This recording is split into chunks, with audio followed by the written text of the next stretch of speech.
Kuto kuonekana kwa kiongozi tunayemzungumzia hapa ni kiongozi wa Arusha RC, namzungumzia Paul Makonda. Wewe hili unalizungumziaje? Kwa sababu unatamani kuwepo kule, lakini kiongozi mhusika wa mkoa wake hayupo. Kwanza serikali huwa haisimami kufanya kazi kama kiongozi wa eneo hayupo. Kwa sasa anayekaimu pale ni mkuu wa mkoa wa Kilimanjaro, ndo anakaimu mkoa wa Arusha. Na nimemsikia katika baadhi ya vyombo vya habari akionyesha kuwa anakaimu katika hiyo nafasi, na alionyesha mkuu wa mkoa wa Kilimanjaro kwamba Mheshimiwa Makonda ameomba likizo, ameomba muda wa kupumzika kutokana na sababu zake binafsi na sheria inamruhusu kufanya hivyo. Kwa hiyo mimi naamini kazi zitaenda tu. Hakuna kazi inaweza kusimama kutokwenda eti kwa sababu mkuu wa mkoa yupo. Hata tulipofika hapa mkuu wa mkoa hakuwepo. Labda ulikuwa hujui hilo. Mkuu wa mkoa alirudi siku ya pili baada ya siku kufika hapa. Siku ya pili, yani sisi tulifika hapa Alhamis, tumeanza mkutano, mkuu wa mkoa alifika Ijumaa. Kwa hakuwepo, na mpaka leo mimi sijakutana naye bado. Nimekutana na RPC, nimekutana na DC, lakini sijakutana na RC. Na natarajia kutana na RC kesho Jumatatu ya tarehe ngapi kesho? Tarehe 4. Tarehe 5 kesho. Ndio natarajia kukutana na RC kama Mwenyezi Mungu atutie taufiki. Kwa hiyo kutokuwepo kwake hakutazuia harakati zetu kuendelea na kufanya yale majukumu tuliyoyapanga katika kipindi cha mwaka mzima katika mikoa hiyo tuliyopanga kuitembelea. Na kwa huu muda mchache tu, pengine wewe kwenye mtazamo wako, ulienda mara ya kwanza, kipindi ambacho umeenda uongozi wake ulikuwa bado haujafika. Sasa hivi unauonaje uongozi wake? Uongozi wa nani? Paul Makonda. Paul Makonda ni mmoja kati ya viongozi wenye tabia ya kuthubutu. Yani ni miongoni mwa viongozi ambao wana tabia ya kuthubutu. Ni kiongozi ambaye anaamini anachokifanya. Ana msimamo na anachokifanya. Haogopi lawama, ubezwaji na vitu vingine. Anajitahidi kufanya ambacho anaamini na kukisimamia anachokiamini. Kwa hiyo mimi naamini ni mmoja kati ya viongozi wanaojitahidi kufanya kazi zao kadiri Mungu anavyowawezesha. Mapungufu ya kibinadamu ndo maumbile. Hakuna mwanadamu aliyetimia, kila mmoja ana mapungufu yake.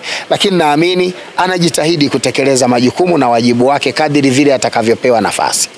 Naam. Pengine unahisi kwenye hili swala la watu ambao uvumi wameuzusha kwamba Makonda amepewa sumu, yuko wapi, sio anahudumiwa, japokuwa tayari tushapewa taarifa kwamba yuko kwenye mapumziko yake.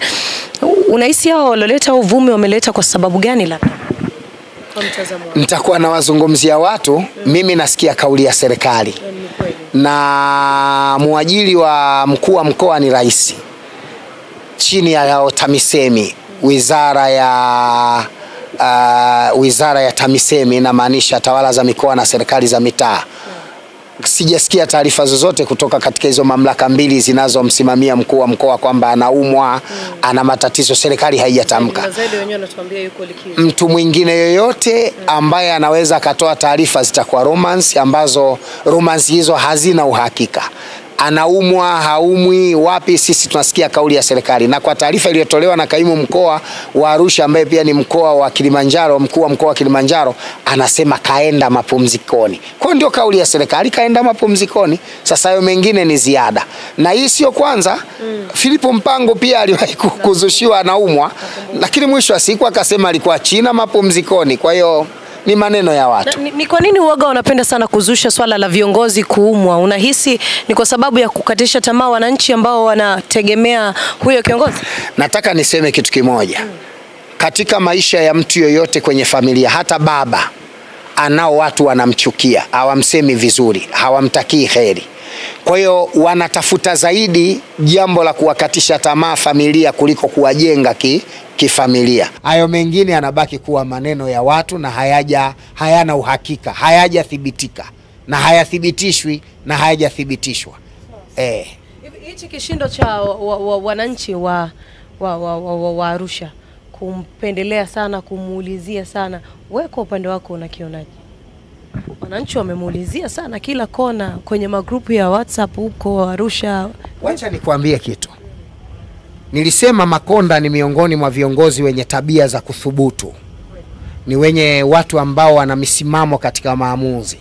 Makonda maisha yake katika uongozi anajitahidi kuwafanya wanyonge wawe karibu na yeye zaidi kuliko wenye nacho.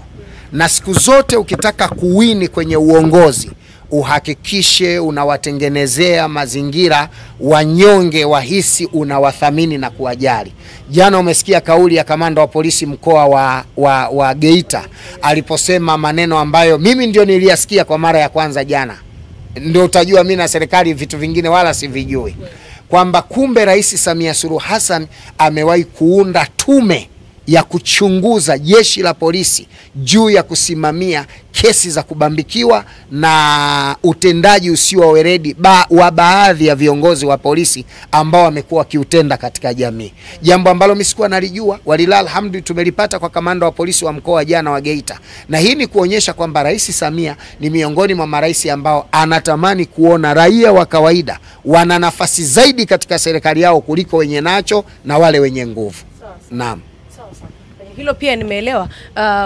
Pengine labda una lipi la kuwaambia watu au labda kwa upande wako ilishawahi kutokea ukaondoka wafanyakazi wa pale Islawa wakawa wanaulizia mbona tumuoni? Shawahi kutokea? Waulizwe kina Jamali. Kama huwa wananiulizia wanatamani nionekane sipo. Kina Jamali wanajua zaidi kuliko mimi. Walinzi wangu wakiulizwa ni bora zaidi, watumishi wangu na wafanyakazi wengine au wanaweza kuwa na majibu zaidi kuliko mimi. Sawa. Ngine unahisi Makonda amewafurahisha kwenye nafasi gani wananchi wake wa Arusha? Kama nilivyosema mwanzoni, jambo kubwa ni lile la kuhakikisha kwamba anatetea maslahi ya watu wanyonge. Yani watu wanyonge. Unajua kuna vitu vile anafanya mtu papo kwa papo, unatoa maamuzi, unamuuliza mwanasheria ili mekaaje, unapata majibu, unatoa haki hapo kwa hapo. Ile ndio vitu vingi watu wamekuwa wakivipenda. Na ndio vitu vingi vinafanya watu raia wa kawaida vinawagusa na kuona wanaonekana wenye thamani mbele ya serikali yao. Na ndio kitu kikubwa ambacho tunakitamani, na nadhani ndio kitu kikubwa anachokifanya Rais wa Jamhuri ya Muungano wa Tanzania mama yetu Samia Suluhu Hassan. Anajitahidi sana kuwa karibu na wananchi na kufanya vitu ambavyo vinawasaidia wananchi kuona wanasaidika. Kwa sababu yeye ni kiongozi, lakini anaposimamia zile kada zake za chini na zikafanya vizuri kwa viongozi, na tukaona kwenye uchumi kuko hivi, kwenye biashara kuko hivi, kwenye afya kuko hivi, kwenye barabara kuna kwenda sawa, kwenye miradi mikubwa kuna kwenda sawa. Hayo yote anayafanya rais si kwa lengo jingine, lengo ni kuwafanya watu wa hali ya chini waweze kufaidika na uchumi wa nchi yao. Kwenye hili hapa tunasema mama ameupiga mwingi baada ya kumpeleka Makonda Arusha. Mama ameupiga mwingi katika maeneo mengi aliyoteua. Teuzi za mama nyingi zina upiga mwingi. Na sio hilo tu. Hata pale anapofanya teuzi alafu akaiona haifanyi anavyotaka, hasiti kutengua teuzi hiyo. Na hiyo ndio maana ya kuwa na mamlaka. Ukiona matokeo huyapati kutokana na kile ulichokifanya, au unahitaji matokeo zaidi ya kile ulichokifanya, hiyo bado ni kufanya vizuri. Kwa hiyo tunampongeza mama, anajitahidi kubadili kadiri anavyoona kwamba spidi hii hapana, hapa nimetembea 80 lakini nataka 100. Hebu toka wewe, kaa wewe, nipeleke zile 100, mfikishe ile spidi 100 anayotaka. Anafanya vizuri.